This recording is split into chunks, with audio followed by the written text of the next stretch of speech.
Selanjutnya dari pesan singkat yang terakhir ada Bapak Yogi di Jati Asih. Assalamualaikum warahmatullahi. Jika ada seorang muslim yang melakukan kekacauan, melawan dan memberontak dalam suatu negeri Islam, kemudian terbunuh oleh aparat yang melakukan pengamanan, apakah termasuk ke dalam hadis terhadap haramnya darah seorang muslim? Mohon nasihat dan penjelasan dari hal ini, jazakallahu khairan ya Ustaz. Iya. Tentang masalah ini ada Allah sebutkan di dalam surah Al-Maidah. Kita melihat dalam surah Al-Maidah Allah menyebutkan tentang orang-orang yang dia memerangi Allah dan Rasulnya di ayat 32, di ayat 33. Jadi Allah menyebutkan min ajli dzalika katabna li bani Israila annahu man qatala nafsan bighairi nafsin aw fasadin fil ardi fakannama qatala an-nasa jami'a wa man ahyaha fakannama ahya an-nasa jami'a. Karena itu kami tetapkan atas Bani Israel bahwa orang yang membunuh jiwa, artinya membunuh jiwa dengan sengaja, bukan karena orang itu membunuh jiwa yang lain, bukan karena qisas, atau bukan orang itu membuat kerusakan di muka bumi. Maka seolah-olah orang yang membunuh seorang muslim dengan sengaja itu seolah dia membunuh manusia semuanya. Barang siapa yang menghidupkannya seolah dia menghidupkan seluruh manusia. Dari ayat ini diambil istinbat, yaitu orang yang dia membunuh jiwa dengan jalan orang itu dengan sebab dia membunuh jiwa yang lain, artinya dia membunuh orang lain, qisas, ya boleh dibunuh. Atau dia membuat kerusakan, fasad, dia memberontak pada penguasa, maka boleh dibunuh. Sama seperti lanjutan ayatnya di surah Al-Maidah juga ayat 33. Innama jazaa'ul ladzina yuharibuna Allah wa rasulahu wa yas'auna fil ardi fasada ayu qattalu ayu sallabu au tuqata aydihim wa arjuluhum min khilafin aw yunfam fil ard dzalika lahum khizyun fid dunya wa lahum fil akhirati adzabun adzim. Sesungguhnya balasan orang-orang yang memerangi Allah dan Rasulnya, artinya dia memberontak pada penguasa dan dia berusaha untuk membuat kerusakan di muka bumi, membuat kekacauan, maka hukumannya orang itu dibunuh atau disalib, atau dipotong tangannya dan kakinya. Dengan berbeda, kalau tangan kanan yang dipotong, tangannya, kakinya yang kiri. Kalau tangan yang kiri, kaki yang kanan, min khilaf. Atau dia diasingkan. Yang demikian kehinaan bagi dia di dunia dan bagi mereka di akhirat azab yang besar. Kecuali yang bertaubat, ila ladzina tabu min qabli an taqdiru alaihim, yang bertaubat. Dan juga berkenaan hadis yang tadi tentang la yahilu damu muslimin. Kan disebutkan yang ketiga itu wattariqu lidinihi al-mufariqu lil jamaah. Artinya yang dia memisahkan kepada dari jamaah kaum muslimin, memberontak. Itu juga dibolehkan untuk diperangi. Tapi jelas orang ini memerangi. Jadi untuk perhatikan harus dijelaskan yang seperti ini, kalau jelas-jelas dia memerangi, dia membawa senjata untuk memerangi penguasa. Bukan sekedar demo dibunuh, nggak boleh. Sekarang kita bicara soal syariat Islam dan undang-undang yang ada. Dalam syariat Islam demo nggak dibolehkan. Dalam syariat Islam, dalam undang-undang yang ada dalam pemerintahan demokrasi di Indonesia, demokrasi, di dalam demokrasi dibolehkan orang demo. Ada aturannya, ada undang-undangnya, dibolehkan untuk demo. Bahkan penguasa mengatakan minta di demo, kalau nggak demo kan nggak tahu dia di mana kesalahannya. Dan itu ada videonya.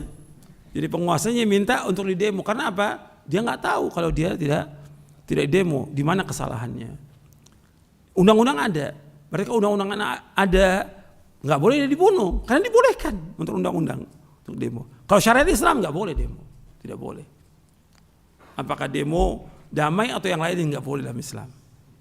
Ini syarat yang kita bicara. Sekarang ini undang-undang nggak boleh kan, ketika demo itu diizinkan. Sebelum demo ada izin atau tidak? Ada izin. Pemerintah mengizinkan. Kalau sudah diizinkan dibunuh, kan ini kezaliman. Kan mesti ada hukuman. Apakah orang itu kalau memang dia ngerusak, ya dikasih hukuman. Ada pengadilan kan dia. Ditangkap dulu, diadili, nggak langsung dibunuh. Jadi ini harus diperhatikan. Sebab kalau dibilang boleh dibunuh, antum membolehkan membunuh nyawa kaum muslimin, nggak boleh. Yang demo-demo kan orang Islam. Karena mereka nggak tahu tentang hukumnya dalam syariat, mereka nggak tahu, jahil. Kemudian juga undang-undang membolehkan untuk itu. Jadi jangan dibunuh, dihukum mereka. Kalau memang mereka salah, melanggar ketentuan dari undang-undang itu, dia hukum, nggak langsung dibunuh. Kalau sekarang kan enggak, main bunuh aja, nggak boleh Islam. Ini nyawa kaum muslimin. Kan seperti membunuh semua orang. Antum ketika bunuh orang, ini kerusakannya besar. Pertama, antum membuat keluarganya jadi apa? Anak-anak jadi apa? Yatim. Istrinya jadi janda. Orang tua kehilangan anaknya. Saudara kehilangan saudaranya. Berapa orang tuh dikorbankan dengan sebab itu? Yang tadinya umpamanya dia punya usaha, punya yang bisa membiayai anaknya, istrinya, orang tuanya, hilang tuh dengan terbunuhnya dia. Apa enggak zalim itu? Ya harus pikirkan seperti itu. Banyak lagi yang lainnya. Supaya juga orang berhati-hati, jangan gampang-gampang menumpahkan darah kaum muslimin. Hatta dia sebagai petugas, nggak boleh. Karena ada aturannya. Ini nyawa kaum muslimin yang harus dia perhatikan masalah ini. Dan juga kepada yang lain juga hati-hati. Demo dalam syariat Islam nggak dibenarkan. Dan itu ada penjelasannya para ulama tentang masalah itu.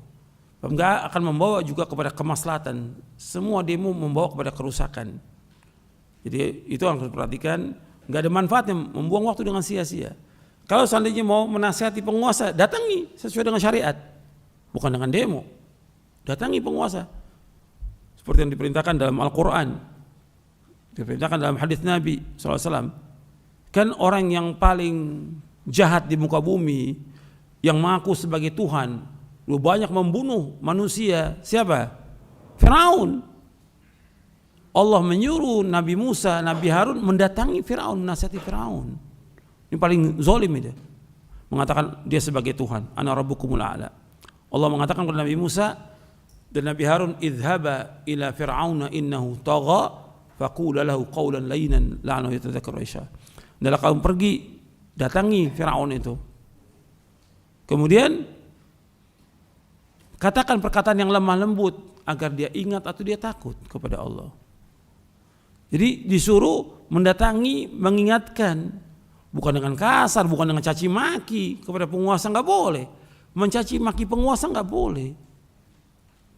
Depan umum atau menjelek-jelekan dia nggak boleh dalam Islam. Ini Firaun, tagut, tetap Nabi Musa dan Nabi Harun disuruh datangi Firaun, kemudian menasihati dengan cara yang baik. Disuruh untuk mengucapkan kalimat la ilaha illallah. Kemudian dinasihati dengan baik untuk takut kepada Allah. Jadi seperti itu Islam. Saya pikir cukup sampai di sini kajian kita, mudah-mudahan bermanfaat. Kurang lebihnya saya mohon maaf. Wassalamualaikum Muhammadin sallallahu alaihi wasallam. Subhanakallahumma bihamdik asyhadu an la ilaha illa anta astaghfiruka wa atubu ilaik. Assalamualaikum warahmatullahi wabarakatuh.